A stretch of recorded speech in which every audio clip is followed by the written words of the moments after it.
noite. Boa noite. Boa noite. Muito bom. Sejam todos bem-vindos à nossa palestra pública. Notaram alguma coisa diferente no centro hoje ou não? O que vocês notaram diferente? Quadro, né? Gostaram ou não? Conhecem a história desse quadro? Vocês talvez conheçam a história da imagem, mas não a importância que essa imagem tem para essa casa aqui. Antes de mais nada, vamos aos recados paroquiais da noite de hoje. Hoje nós teremos, para manutenção da casa, teremos um caldo de mandioca com calabresa. Digam, oh! Muito bom. Teremos um caldo de mandioca. Pela contribuição de R$10, você leva um caldo de mandioca e já garante já a janta já para dormir de barriga cheia. Mistura com um pouco de feijão, faz um arroz e já está pronta a mistura do almoço já. Muito bom. Vamos fazer a nossa prece para a gente poder começar o nosso bate-papo de hoje. Fechamos nossos olhos. Querido Mestre Jesus, Senhor de nossas vidas, agradecemos mais uma vez por essa oportunidade de estarmos aqui.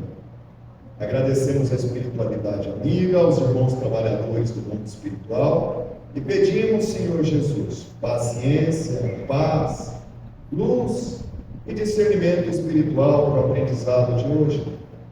Pedimos à equipe espiritual que nos dê o conforto necessário para os encarnados e para os desencarnados que aqui estão. Abençoe os irmãos que estão em casa, nos assistindo nesse momento. Que a tua luz, Jesus, nos guie, nos proteja e nos abençoe. Que assim seja, graças a Deus. Muito bom. Vamos lá, vamos contar uma história. Eu fiz questão de colocar esse quadro aqui, aproveitando o finalzinho do mês de maio, mês das mães. O quadro de Jesus estava aqui, ele vai para a sala de paz e depois ele vai voltar. Quando a gente terminar a pintura, um dia, pela misericórdia do Senhor, a gente vai terminar a pintura. Você que está me assistindo, não sei que dia, que mês e que ano que vai assistir, que essa palestra vai ficar gravada no YouTube, mas tomara que quando você esteja assistindo, já essas paredes estejam todas pintadas.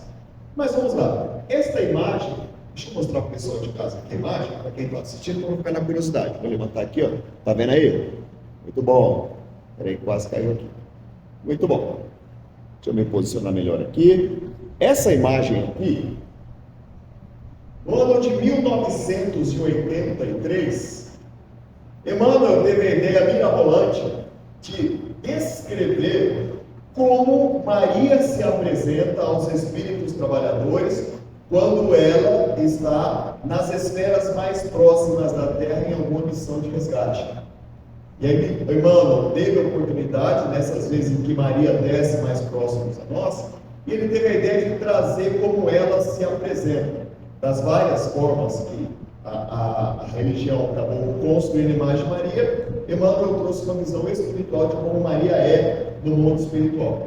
E aí, através do artista plástico Vicente Ávila, Chico fez 28 sessões de psicografia, onde começou com alguns rabiscos, foi corrigindo, e no final, quando terminou, ele preencheu com tinta óleo e chegamos a essa representação gráfica de como é Maria. Emmanuel, ele fez questão de que os olhos de Maria sejam representados com o azul da cor do céu. É o detalhe que ele fez questão, que o que chama a atenção é o azul dos olhos de Maria. Então, espiritualmente, é assim que Maria chega mais perto de nós. E para nós, para essa casa, no ano de 2016, nós fomos num encontro espírita lá em Anápolis, na semana do Carnaval, com Cafras, e todo dia, às 6 horas da manhã, tinha reunião dos dirigentes. Eu não era dirigente de nada, mas eu ia lá de curioso. E aí a gente participava da reunião, das 6 às 7 da manhã, depois começavam os eventos do congresso. E aí tinha um senhor lá da cidade de Barra do Bugre, o seu Washington, com 80 anos de idade, ele estava construindo um centro que chamava Paraíso das Crianças, que é o sonho dele. Mas ele estava assim, ele mesmo construindo, fazendo buraco, batendo massa, levantando tijolo. E aí naquelas conversas do café da manhã, eu falei, nossa, seu Washington, o senhor com 80 anos está construindo um centro. Eu um dia gostaria de construir um centro também com as minhas mãos, do jeito que o senhor está fazendo. Aí ele tirou do bolso um chaveirinho desse tamanhozinho, com esta estampa. E ele me disse, então, que Maria de Nazaré abençoe essa casa espírita que você vai construir. O tempo passou e eu guardei tanto o chaveirinho, depois acabou molhando, a imagem acabou se perdendo. Mas eu guardei o chaveirinho e guardei as mensagens do seu Washington. Não sei se ele está encarnado, já passou do mundo espiritual. E eu falei, o dia que eu construir o centro do chão, vai se chamar Maria de Nazaré. E vai ter essa estampa bem grande lá no alto para todo mundo ver. Bom, a gente abriu o centro espírita Alta de Souza, ficamos um tempo, no salão alugado, acabamos fechando. E aí, quando veio a oportunidade de nós construirmos isso aqui, a ideia era construir aquelas duas salas, a sala de depósito e a sala mediúnica. No começo, as palestras eram feitas na terra. E aí eu falei, já que nós estamos para economizar, na verdade não que eu quis fazer massa para fazer pedreiro, que não tinha dinheiro mesmo. Então, para economizar o cimento de pedreiro, eu acabei ajudando, acabei lesionando meu ombro e tal, mas muita parte do que está aqui tem um pouco do meu suor, meu sangue, que eu machuquei bastante aqui. E tem principalmente o amor e o trabalho e o empenho desse pessoal que está aí, dos nossos trabalhadores e de vocês também. Cada vez que vocês compraram uma marmita, compra um doce, um bolo, alguma coisa, tem um pedacinho do carinho de vocês aqui nessa casa. Estamos conseguindo levantar a parede, estamos com as nossas, está coberto, ainda falta muita coisa ainda para ficar mais confortável e mais bonito. Mas já temos uma casa para chamar de nossa. E já que esse trabalho foi a união do esforço de muitas pessoas que acreditaram nesse projeto, eu falei, isso não vai chamar Centro Espírita. Que vai chamar, é mais do que um centro espírita, é uma fraternidade. Então daí vem o nome de Fraternidade Espírita Maria de Nazaré. Por isso que nós estamos aqui, todos unidos no mesmo propósito de servir a Jesus através da caridade e propaganda da doutrina espírita. Amém? Muito bom. Então, vamos lá, pessoal. Eu fiz uma enquete no tratamento espiritual de ontem. Eu perguntei, eu estou sem ideia para dar uma palestra. Porque na verdade não seria eu hoje, seria um outro palestrante, só que ele está viajando e ele me avisou ontem que não poderia vir hoje. Eu falei, agora, também sem ideia. Aí eu perguntei para uma das nossas médias, né? Eu falei, me dá uma sugestão aí. Marcela até estava junto, né, Marcela?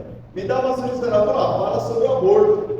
É complicado, porque toda vez que a gente fala desses temas polêmicos, aborto, suicídio, sempre entra dentro da questão psicológica, da questão social, divide opiniões.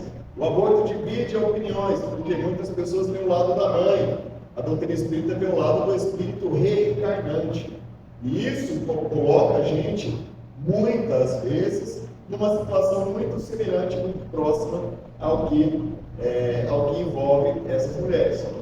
E aí existe um tabu no movimento espírita, de que a mulher que praticou aborto contraiu débitos horríveis para a vida dela, vai ter que reencarnar, isso que ela está, igual aquele que comete suicídio, vai ficar até o último dia da vida grudado no corpo, acompanhando o apodrecimento. Mas existem uns porquês, existem uns mas também, existem uns talvez no meio desse caminho. Então, ousadamente, vamos tentar trazer um pouco de reflexões. Não é uma palavra final, cada um tem o seu ponto de vista. Então nós vamos trazer algumas reflexões a respeito desse tema. Na visão médica, a gestação, quando que começa a gestação?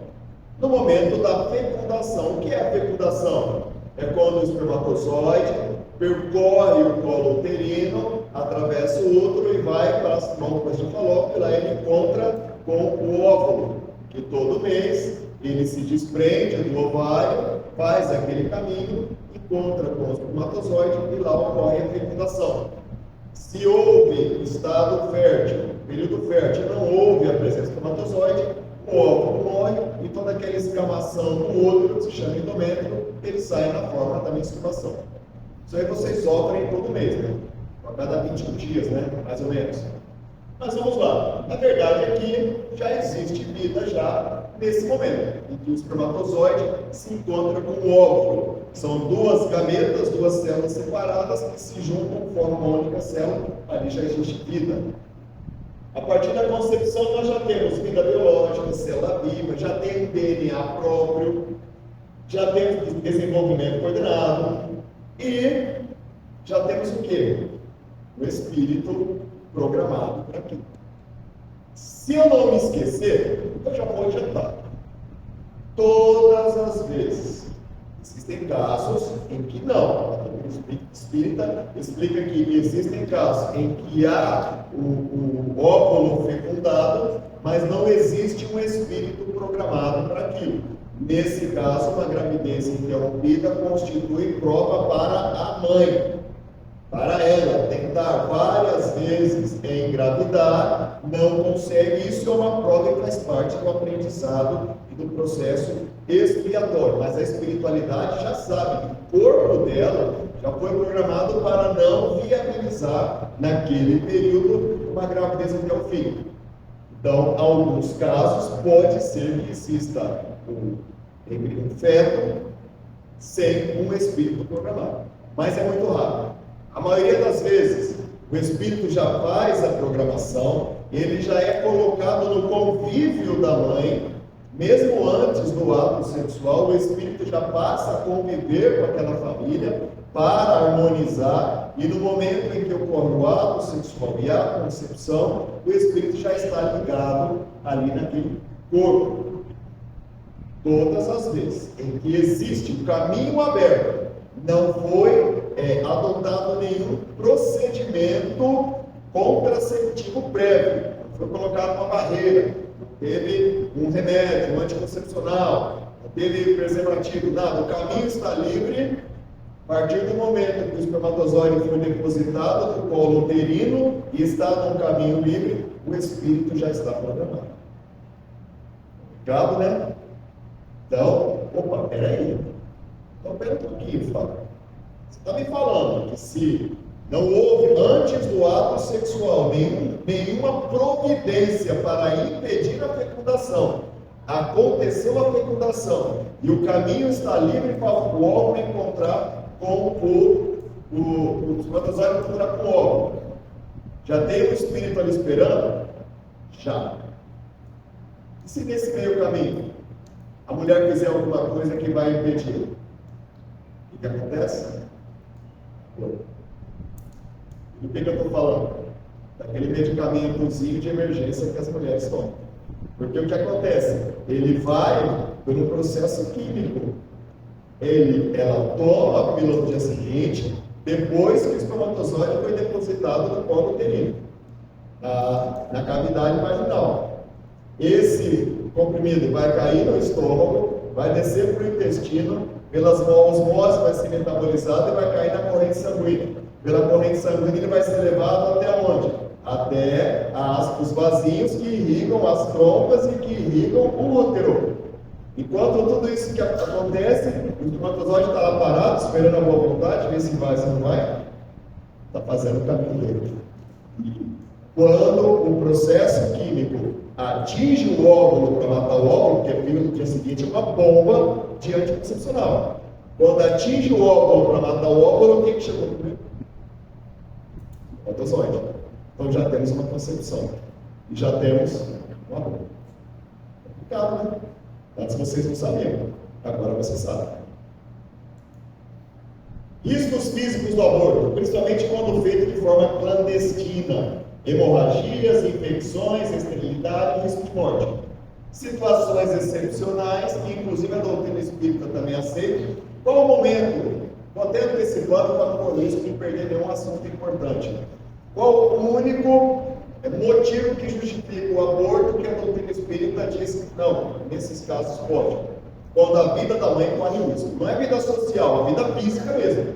Por isso, nesse caso, entende-se que é melhor você salvar uma vida que já está em andamento do que tentar salvar uma outra vida. Por quê? Porque se a mãe morrer, não vai ter nem a mãe e nem o bebê.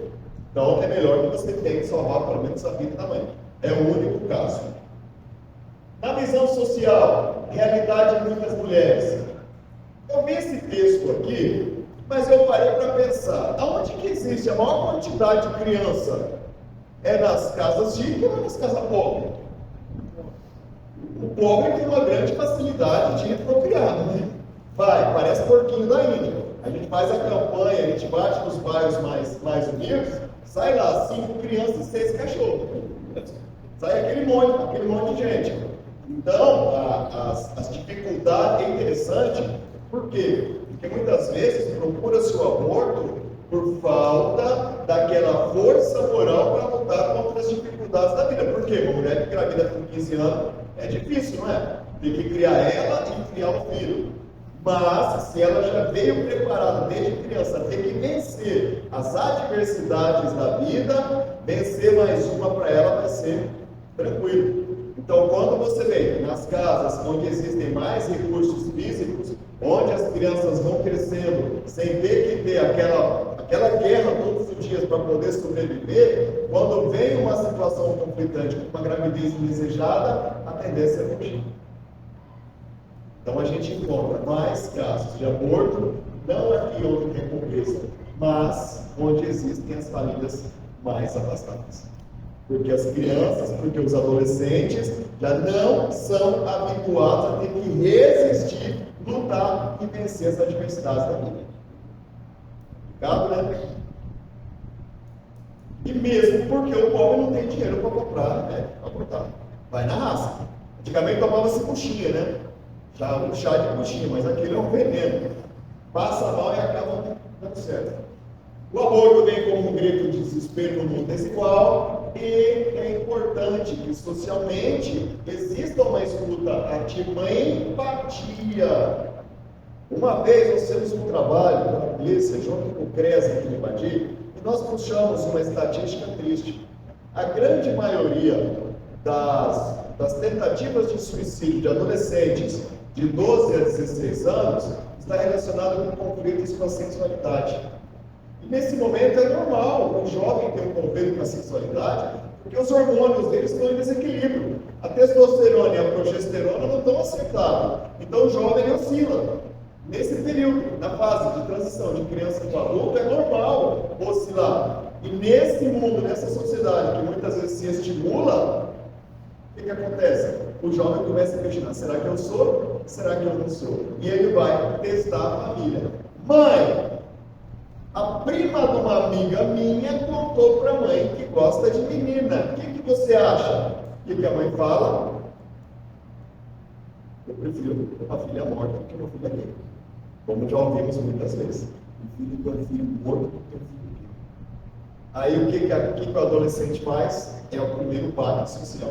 Se não tiver aquela força moral, vai pensar em desistir da vida. Aí a jovem, e ela foi criada com a concepção de que a família tem que ser perfeita, o homem tem que se juntar com a mulher, tem que fazer o casamento, tem que ter o sexo depois do casamento, para depois engravidar. A menina se enrabicha com um amiguinho da escola, engravida, vai testar a mãe, vai testar os pais já dão aquele baculejo já de leis morais em cima do jovem. O que a menina faz? Vai procurar uma amiga mais desavisada, mais desavisada e vai tentar o aborto. De qualquer jeito.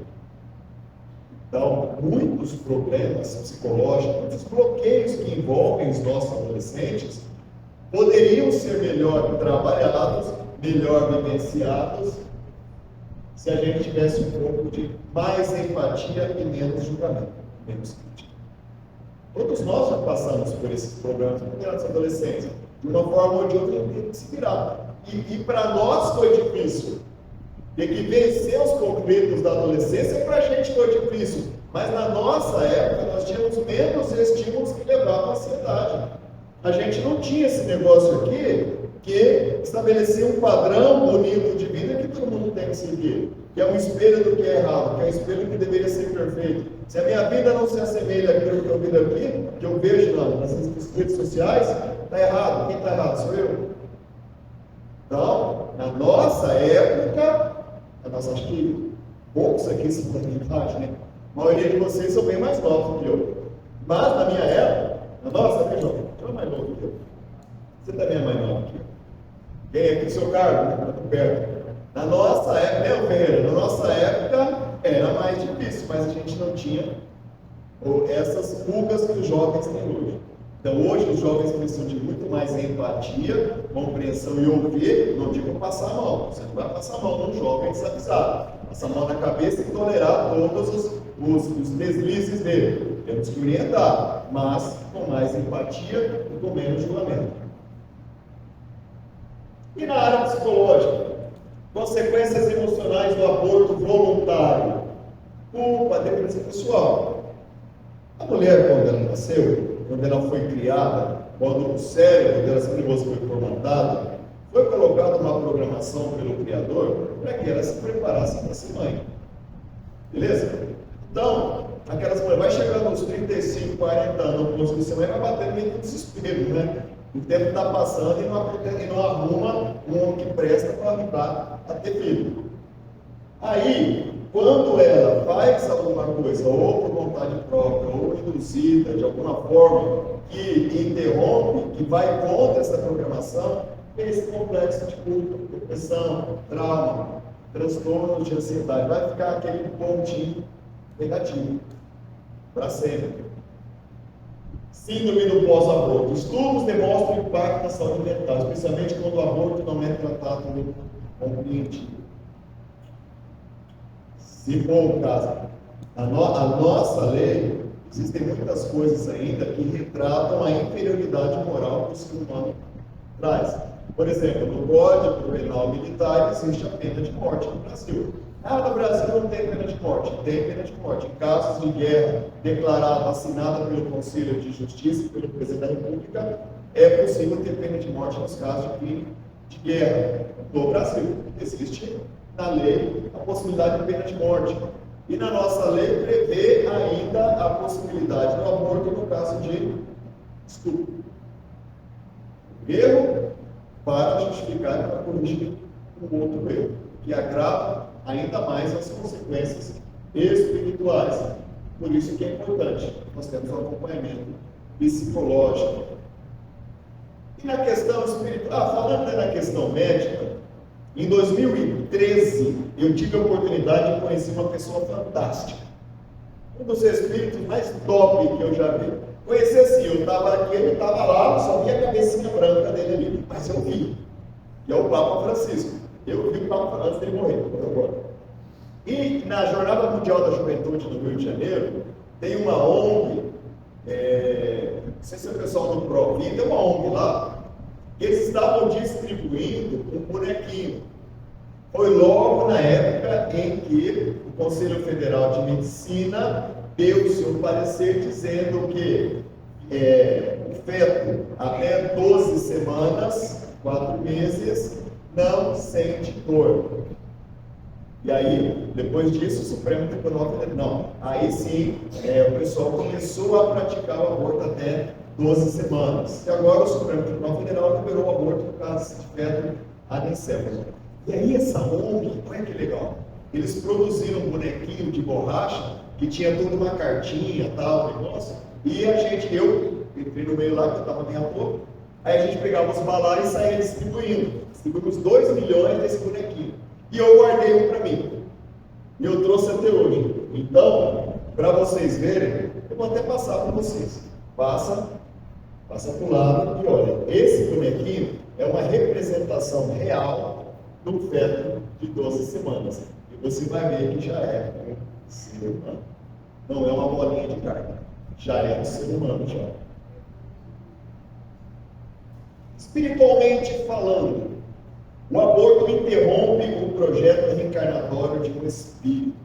Uma vez perguntaram para André Luiz, por que não reencarna um espírito para trazer a cura do câncer? O que ele falou? Ele tentou, mas foi abortado. O aborto interrompe o projeto reencarnatório de um espírito. Muitas vezes, trata-se do reencontro entre almas com laços kármicos de resgate mútuo. A mãe está endividada com aquele espírito. Aquele espírito que habita o corpo da mãe está envolvido em processos graves contra a vida de outras encarnações. E para que haja a concepção é necessário que ela passe por um momento de dor, de sofrimento.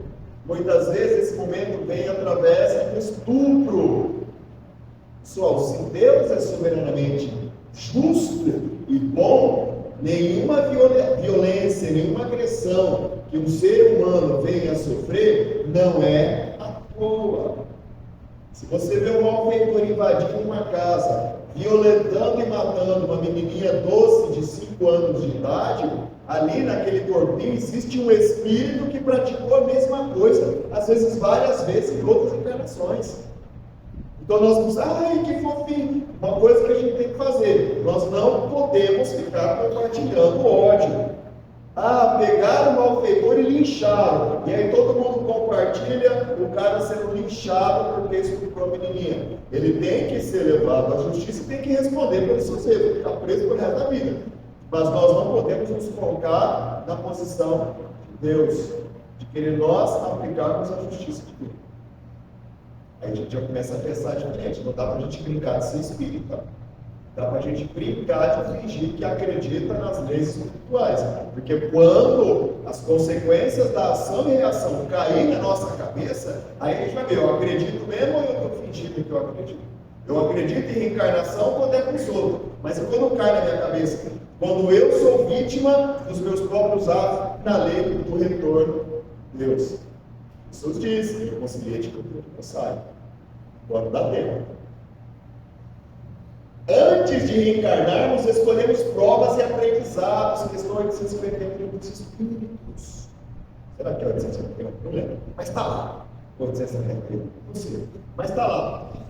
Quando a gente, antes de reencarnar, decide as provas que vamos passar, inclusive decidimos o tipo de desencarne, a gente mesmo estabelece uma forma de destino. Então, o jeito que você vai morrer já foi previamente estabelecido, desde que não seja suicídio, direto ou indireto. Suicídio direto é quando eu quero morrer, vou lá e me mato. Suicídio indireto é quando eu não quero morrer, mas eu pratico atos que venham a reduzir a vida útil do meu corpo, como tabagismo, como alcoolismo, como, por exemplo, dirigir com excesso de velocidade, sair empinando de moto. Isso é suicídio indireto, porque sabe que pode morrer. Não quer o resultado, mas não se previne. Isso não dá. O indivíduo que empina de moto, cai para trás, bate a cabeça e morre, já estava previsto, não estava nada. Às vezes o cara tinha mais 30 anos pela frente. Abusou, vai chegar no plano espiritual como suicida. E aí tem que recomeçar tudo de novo. O espírito reencarnante traz sua história espiritual e uma missão, mesmo que sua encarnação seja breve. Por isso que nós também somos, como o Espiritismo, contra a eutanásia. Flávio, mas o coitado velho está moribundo lá, está agonizando lá. Não temos o direito de abreviar. O ser humano não é cachorrinho. Quando está doente, você vai lá e sacrifica o animal. Não é a mesma coisa. Aquele período de sofrimento no final da vida faz parte do processo de purificação daquela alma. Se tiver que ficar lá agonizando na UTI lá, 1 ano, 2 anos, 3 anos, aquela alma só vai sair do corpo quando Deus o permitir, quando esgotar o processo reencarnatório. E Deus Espiritismo é difícil, né? A gente falar que acredita, ler os livros é bonitinho, mas quando cai na nossa vida, quando depende da gente, você tem que ir lá todo dia, os filhos têm que revezar todo dia para ficar junto com o papai, com a mamãe, o vovozinho que está em estado gravíssimo, que está lá em coma na UTI, aí é difícil, né? No livro dos Espíritos, Kardec pergunta aos Espíritos: em que momento que a alma se une ao corpo? A união começa na concepção. Isso aqui é legal. Presta atenção. A união começa na concepção, mas só se completa por ocasião do nascimento. Desde o instante da concepção, o espírito designado para habitar certo corpo se liga por laço fluídico, e cada vez mais se vai apertando até o instante que a criança vê a luz.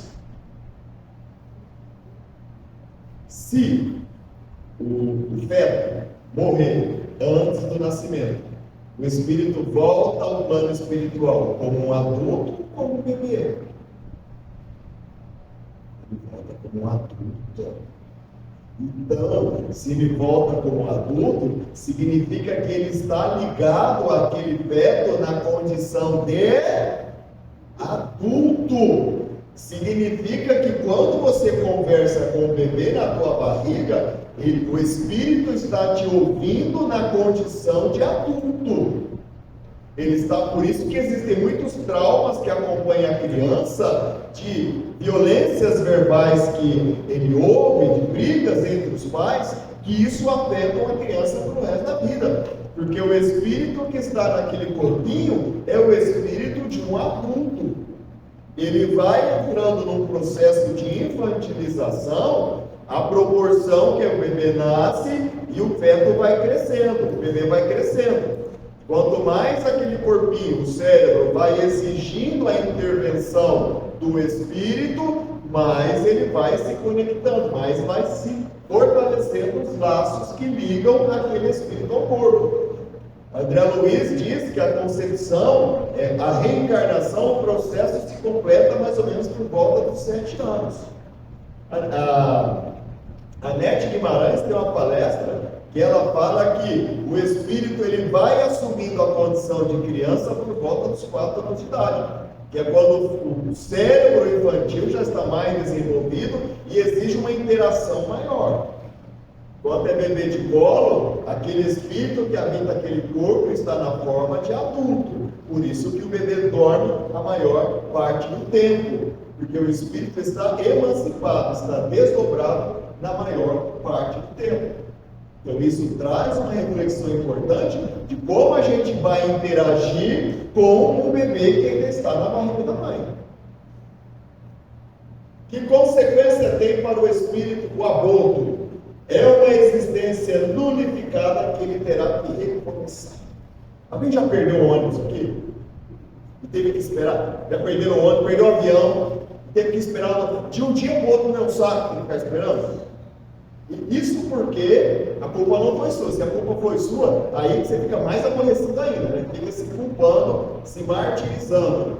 É mais ou menos isso, é claro que guardadas as proporções. O espírito se prepara para fazer aquela viagem reencarnatória, se prepara, cara, eu vou ser médico, eu vou ser engenheiro, eu vou ter 4, 5 filhos, eu tenho uma família, está tudo pronto, minha mulher já vai reencarnar, eu vou reencarnar daqui a 2 anos, ó, eu vou te esperar, reencarnar e tal, já tem os filhos, já, ó, beleza, daqui a 20 anos vocês vão junto, tudo junto. Aí vai, pá, amanhã acorda. Tem que começar a continuar. É interessante que nós, vocês que conseguiram vencer, que tiveram o direito de viver garantido, conseguiram vencer, vocês estão reencarnados no melhor momento possível dentro do estágio de evolução. Por quê? Porque vocês estão reencarnados dentro da época certa, na presença das pessoas certas, mesmo que você não se dê bem, mesmo que sejam todos maus sem alça família, no contexto social certo, na época histórica certa. Então, cumpriu-se o planejamento reencarnatório certinho. Consequências sobre as crianças não nascidas. Uma criança abortada, dores intensas, o feto é sensível à dor, morte violenta. O aborto é a morte violenta do ser humano, é a destruição do ambiente natural para o seu desenvolvimento. Hoje a causa mais comum do aborto clandestino é o citotec. Citotec é um medicamento feito à base do hormônio que o útero libera para que o corpo libera para estimular as contrações e expulsar o feto. Então, ao tomar o citotec, é como se a mulher estivesse antecipando o parto. Aquele corpinho que está dentro do organismo dela vai ser expulso. Só que o que acontece? O feto ele é expulso quando está logo no começo. Se demorar muito, porque ele já cresceu, não passa no colo do útero. E o que vai acontecer? Vai entrar em decomposição. Aí a mulher não quer contar para ninguém, com medo de ser presa, com medo de ser descoberta. Vai ter uma infecção generalizada e vai morrer. Aí vai ter que fazer uma cirurgia. Chegou nesse ponto, no mínimo, para sair de graça, vai perder o útero. Vai perder o útero. No mínimo. Ou vai ter que fazer a curetagem. Aí vai ter que fazer a curetagem. E aí, dependendo da idade, se for adolescente, vai perder o útero também. Consequências psicológicas: queda na autoestima pessoal pela destruição do próprio filho, perda do desejo sexual, aversão ao amigo, ao marido ou ao amante, frustração, culpabilidade no seu instinto materno, desordens nervosas, insônias, neuroses, doenças psicossomáticas, depressão. E o período da menopausa é um período crucial para a mulher que procura o aborto. Por quê? Porque na menopausa é a época que ela sabe que ela não vai mais ter filho. Aí a consciência volta. Quando a gente fala que a legislação, o Código Penal brasileiro, permite o aborto no caso de estupro, vocês estão dentro do centro espírita, né? Então, na teoria, todo mundo vai ser contra o aborto no caso de estupro. É ou não é? Ninguém que vai falar dentro do centro espírita que é a favor. Mas, tinha uma época que a gente fazia essa palestra nas escolas, nos grupos sociais. Aí dava briga, aí dava debate. As feministas falavam, mas o corpo da mãe é da mãe. Mas o corpo do bebê é do bebê. A mãe reencarnou, não reencarnou com todas as dificuldades. Por que o moleque não pode reencarnar? Mas que não sei o que lá, porque é uma violência. Aí vem um argumento interessante.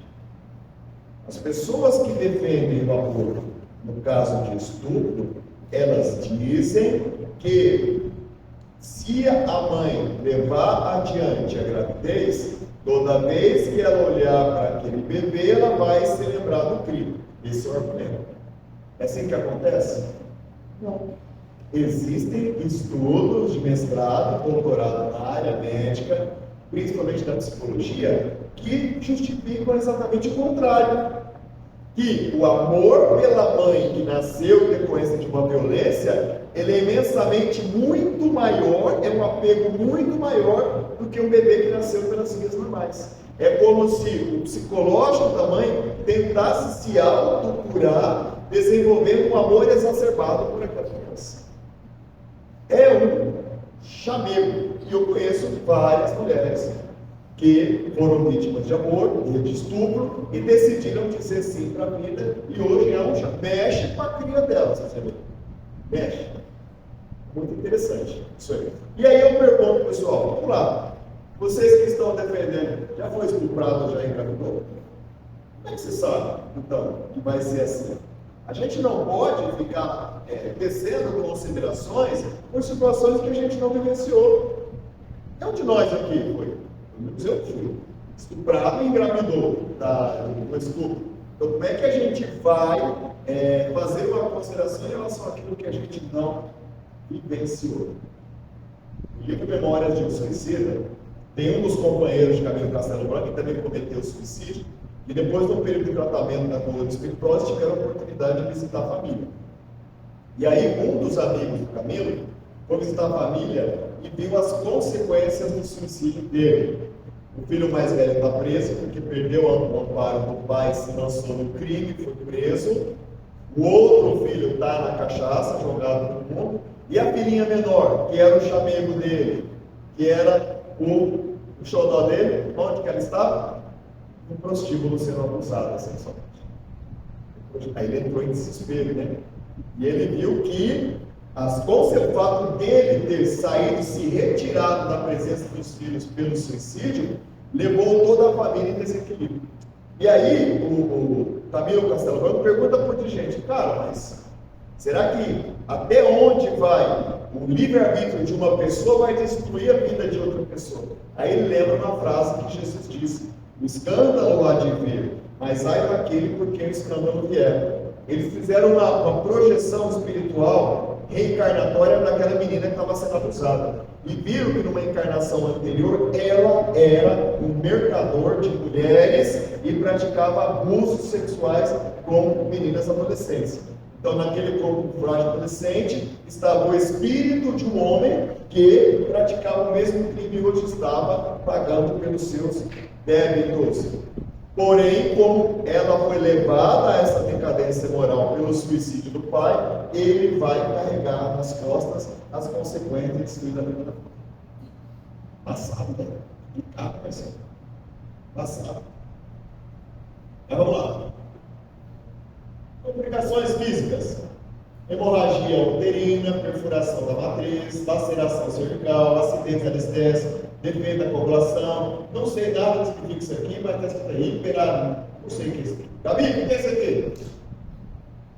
O que é hipernatremia? O que é isso aqui, Patrícia? Sabe? Também não sei. Mas deve ser um negócio passado. Embolia, nascimento do concepto de vida, tumor. Se tentar o aborto não der certo, o moleque continuar vivo e ficar defeituoso, vai criar um filho deficiente para abandonar? Não. Retenção de restos ovulares e infecção. Complicações tardias, anormalidade menstruais, infertilidade, abortamento espontâneo, preens ectópica. Preens ectópica é quando a gravidez se desenvolve nas trompas. Prematuridade, sensibilidade, tudo. Está vendo que é um pacote de coisa ruim, não é? Aborto à luz dos espíritos. Pergunta 166. A alma passa então por múltiplas existências corporais? Está errado isso aqui. Sim, todos contamos muitas existências. Os que dizem o contrário pretendem manter-nos na ignorância. São contrários à lei da natureza as leis e os costumes humanos que têm por fim ou por efeito criar obstáculos à reprodução. Tudo que embaraça a natureza de sua marcha é contrário à lei geral. Constitui crime a provocação do aborto em qualquer período da gestação? Há crime sempre que você transgride a lei de Deus. Uma mãe ou quem quer que seja cometerá crime sempre que tirar a vida a uma criança antes do seu nascimento, voluntariamente ou induzida. Tá? Então você pega lá uma adolescente que engravidou e o pai dela não quer que a família passe por aquela vergonha, leva ela numa clínica, paga para fazer um abortamento. E ela, sem ter capacidade de resistência, acaba se submetendo a isso. Quem é o responsável? Quem vai carregar o peso? Inclusive. A menina engravida do namorado. O namorado fala: meu, se eu já não queria nem casar com você, eu vou querer ter filho contigo? Não quero. Se vira, dá seus pulos. E a menina decepcionada vai lá, num ato de desespero, e pratica o aborto. Aquele espírito que reencarnado vai ficar com ódio dela? Vai, mas vai ficar com mais ódio ainda de quem? Aí as pessoas acham que não consegue ser feliz. Indo sempre a população na progressão crescente que vemos, chegará um tempo em que seja excessiva na Terra, ou seja, do jeito que o pessoal vai procriando, igual o porquinho da Índia, né? Você vai lá nas comunidades mais carentes, tem 5, 6 crianças. Vai chegar num momento que não vai ter mais espaço na Terra, é isso que Kardec pergunta. Não. Deus provê e mantém o equilíbrio. Ele, coisa alguma inútil, faz. Então a própria natureza se encarrega de manter a subsistência. Daí que vem os cataclismos, né? Quando está começando muita gente, vem meio que uma limpeza social e leva muita gente embora. O que fazer diante do conflito, a situação, para não chegar no desespero de ter que partir para praticar o aborto? Buscar diálogo, apoio psicológico, ajuda espiritual, busca o centro espírita, então vocês estão aqui recebendo esclarecimento, nós temos um tratamento espiritual, ouvir o coração com a consciência desperta e a alma voltada para Deus. Quando o aborto já aconteceu, pelo teu ato ou contra o teu ato, contra a tua vontade, não se desespere. Há sempre chance de recomeço. E aí? Aconteceu o aborto contra a vontade.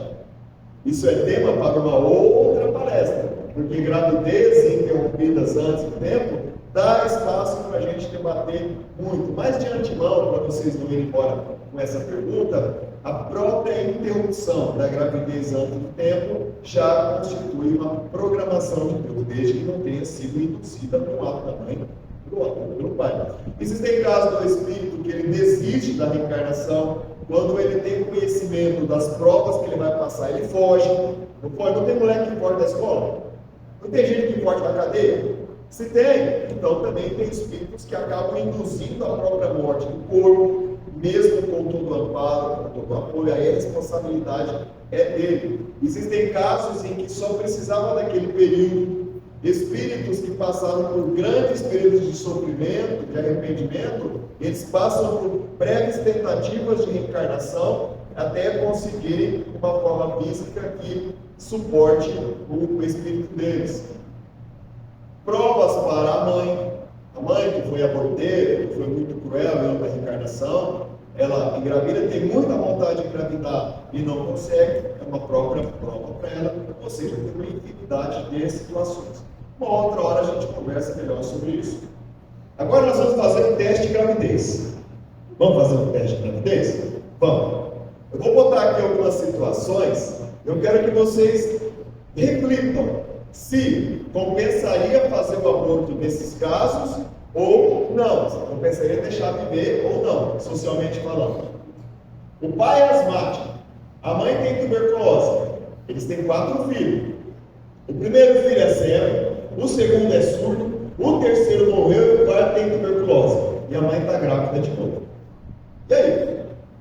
Toca o barco ou é melhor interromper a gravidez? Segundo caso, um homem branco estupra uma menina negra de 3 anos e ela está grávida. Se você fosse o pai dessa menina de 13 anos, recomendaria o aborto? Sim ou não? Terceiro caso, uma senhora está grávida, já tem muitos filhos, 2 deles morreram. O seu marido está na guerra e a ela resta de pouco tempo de vida. Ela vai morrer, mas está grávida. E aí? Faz o aborto ou não? E o quarto caso, o pastor e a sua esposa enfrentam problemas econômicos muito fortes. Já tem 14 filhos, parece que o avô tem 22. São realmente pobres, considerando a sua extrema indigência. Você recomendaria essa mãe que abortasse o seu 15º filho? E aí, o último caso. Uma jovem está grávida, não é casada, e o noivo dela não é o pai do bebê, e ela é apenas uma adolescente. E aí? Aborta ou não? Quem são essas pessoas? Nenhum desses 5 casos praticou aborto.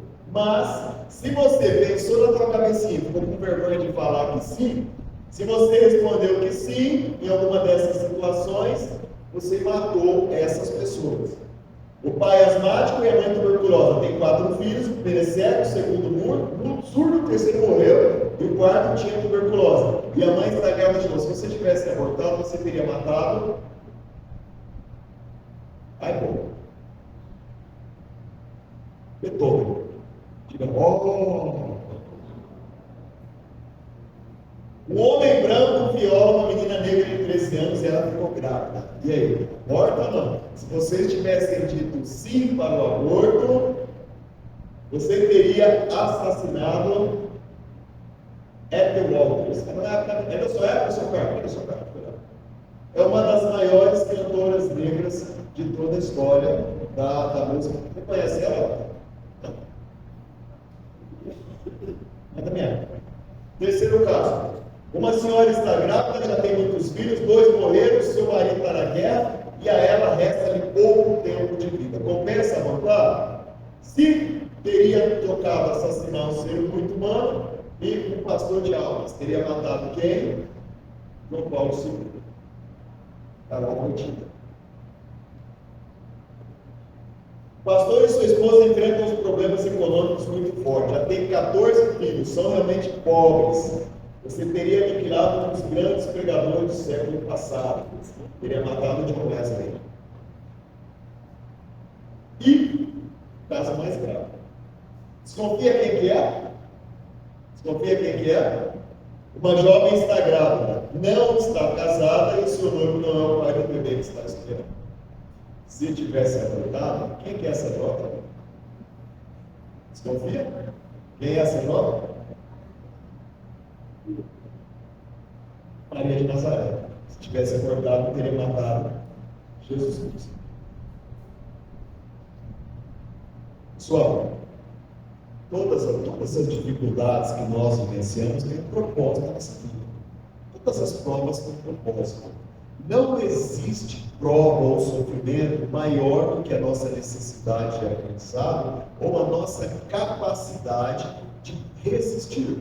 Por mais difícil que seja, não guarde sozinho. Procura ajuda, mas procura uma ajuda certa. Não se deixe abater. Toda tempestade tem um fim que traz uma aprendizagem. Bem, desejo de coração, vocês tenham paz no coração de vocês, e que tenham a lucidez necessária para se posicionarem quando no convívio familiar ou no círculo social surgir uma situação que necessite de um posicionamento ou do aconselhamento de cada um de nós. É nessas horas que a gente leva adiante a mensagem de Cristo. Bem, então vamos começar já fazendo a nossa prece. E você que está me acompanhando até aqui, bom dia, boa tarde, boa noite, não sei que dia, mês e ano que você vai me assistir. Então, desejo de coração que você tenha paz e que essa palestra te traga esclarecimento. Vamos fechar os nossos olhos. Amado Mestre Jesus, te agradecemos imensamente por esta oportunidade de reflexão. Agradecemos aos Espíritos trabalhadores que nos conduziram até aqui, que nos ampararam, e que nas dificuldades da vida estiveram sempre ao nosso lado, nos dando forças. Nós queremos te pedir nesse momento, meu Jesus, que ampare e acolha todos os espíritos que tiveram a sua oportunidade de reencarnação rejeitada por conta do aborto. Pedimos que fortaleça as mãezinhas que não tiveram forças para continuar e que no gesto de desespero foram levadas à interrupção da gravidez. Todos, Jesus, todos aqueles que erram, sempre têm a oportunidade do arrependimento e de recomeçar. Então, conceda o arrependimento a todos, conceda a luz, o conforto espiritual, a sabedoria e a coragem para recomeçar. Obrigado aos trabalhadores espirituais, que possam nos abençoar, nos proteger, nos tratar em nossas necessidades. Que a tua luz, Jesus, nos guie nas nossas vidas, hoje, amanhã e sempre. Que assim seja, graças a Deus.